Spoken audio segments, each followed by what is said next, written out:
Alors le Zohar ce matin, Nishmat Moshe Buzaglo Bar Rivka.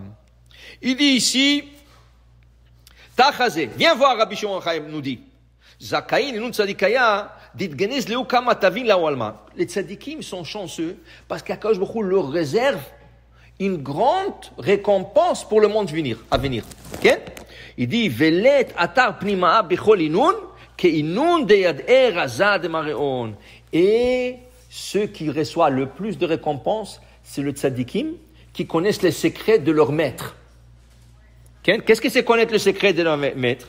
Ve'ad el idabbaka behu bechol yoma. Et il se colle à ces secrets chaque jour. Al ilen sur ce tzadikim ketiv ain lo ra'ata Elohim zulatecha ya'aseh lemcha kelo. Ça c'est quelque chose que personne ne peut voir que ce tzadikim. Qu'est-ce que c'est se coller au secret de leur maître? Alors on va donner un exemple. Okay?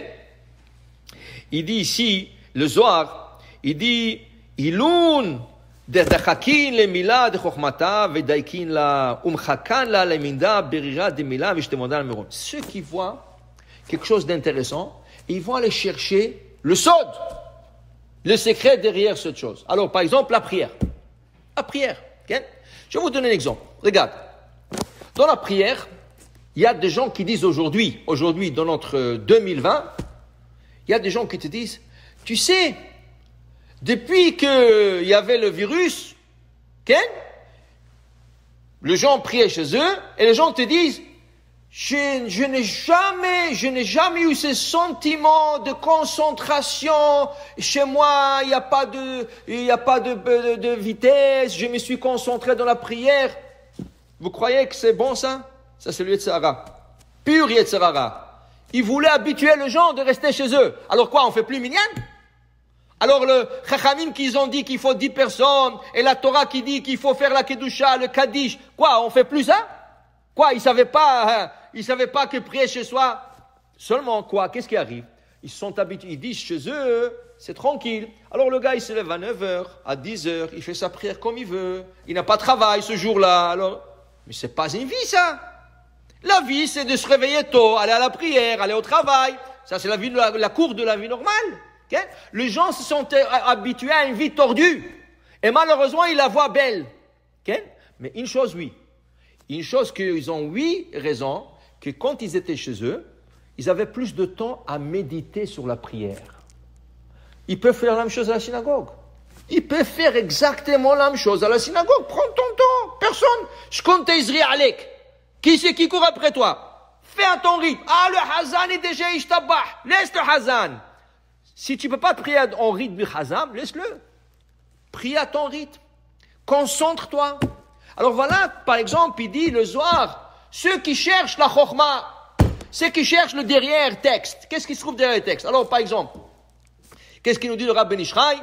Qu'est-ce qu'il nous dit la Halacha? Il y a un verset qui emmène la parnassa du jour à la personne. Chaque jour, tu dois dire ce verset minimum 3 fois.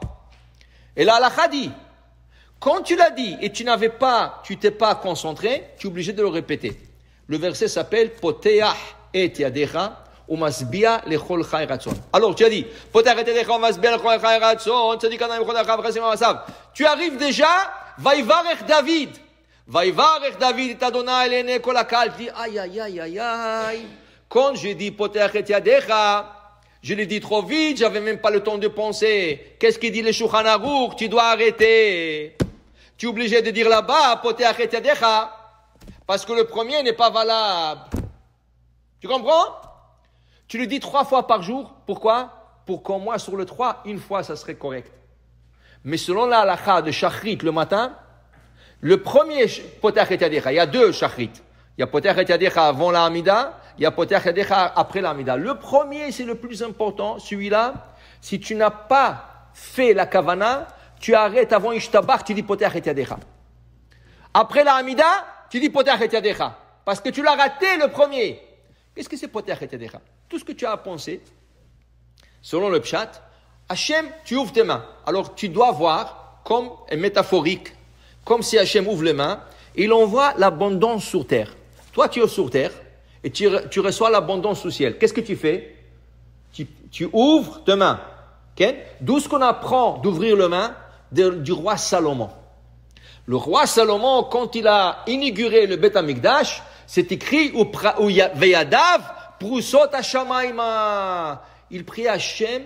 Il a dit, s'il vous plaît, Hachem, que cette maison soit réussite, que cette maison, tout celui qui vient ici, qui soit guéri, qui a la panassa, qui a les bons enfants et tout ça. Veyadav Prusot Hashamayma. Il priait avec les mains ouvertes. On apprend ça du Shlomo HaMelech d'ouvrir le main. Okay? Alors, si le Shlomo HaMelech ouvre le main, quand tu dis Potach et Yadecha, tu ouvres tes mains et tu fais semblant, dit le Rav Ben Ishraï, que tu reçois maintenant le chef à l'abondance qui descend du ciel, qui a Akadosh Baruch Hu vers ses mains, et ça descend vers toi et tu le reçois. Ça, c'est le minimum, de minimum, de minimum. Donc, tu ne peux pas dire Potach et Yadecha, impossible. Qu'est-ce que tu as pensé? Tu n'as rien pensé. Tu n'as rien pensé. Tu dois dire ce verset-là. Poteach et yadecha umasbiya lechol chaim. Doucement, doucement, doucement. Qui court? Doucement. Ça c'est le pshat. On n'est même pas arrivé au sod. Là tu commences le sod. Là tu commences, on va dire, le premier niveau de sod. Premier niveau. Poteach et yadecha. Dit le Rav Ben Ishraï, al tikra yadecha. C'est pas les mains qui sont ouvertes. C'est les deux lettres qui envoient l'abondance sur terre qui sont ouvertes. Quelles deux lettres? Yud et Yud. Poteach et yadecha, al tikra yadecha, pas tes mains. Yudecha, yudecha, yudecha. Le deux Yud. Le tétragramme, comment il commence? Yud, ke, vav, ke, Yud. Le même nom du tétragramme qui s'écrit différemment, mais il se prononce le même. Amonai, Aleph, Daled, Nun. Yud, ça se prononce Amonai, comme le tétragramme, mais c'est écrit différemment. Qu'est-ce qu'il y a à la fin? Yud. Hachem, il ouvre le Yud de tétragramme et le Yud du Adnout. Le Yud de tétragramme envoie l'abondance au Yud de Adnout. De Yud de Adnout, il y a comme un tuyau. C'est quoi le tuyau? Les 6 lettres qui se trouvent entre les deux. Le tétragramme, il a 4 lettres. Le Adnout, il a 4 lettres. Si tu prends le Yud et le Yud, entre les deux Yud, il y a 6 lettres. Les 6 lettres sont comme la lettre Vav. Donc, tu dois visualiser. Poteach et yadecha. Tu ouvres tes mains. Et Yudecha. Yud et Yud. Et le Vav au milieu. Et le Vav, il est sinor. C'est comme un tuyau qui emmène. Comment? Regarde le tsinor. Tsinor, c'est quoi? Tsinor, c'est un tuyau. Tsinor, le même lettre que Ratson. Alors, quand on dit, Umasbia lechol chai ratson, ratson c'est tsinor, c'est le tuyau qui envoie l'abondance dans ce monde. Ça, c'est même pas, on n'a même pas commencé encore. On n'a même pas commencé encore. C'est ça qu'il dit le Zohar ici. La récompense pour ceux qui veulent savoir et qui vont approfondir après ce cours, ils vont aller ouvrir le Rav Ben Ishraï, ils vont aller ouvrir des livres, ils vont ouvrir la halakha bechlal. La halakha, alors, laisse la kabbale, la halakha. Qu'est-ce que la halakha dit si tu n'as pas fait la kavana poteach et yadecha? Okay? Alors, va apprendre ça. Alors, tu veux te coller au secret de la Torah. Alors, il dit ici, le Zohar, Ain lorata elokim zulatecha. La récompense qu'Hachem te réserve, personne ne peut le savoir. Ça, c'est la plus grande récompense que tu peux avoir. Baruch Adonai le'olam. Amen ve amen.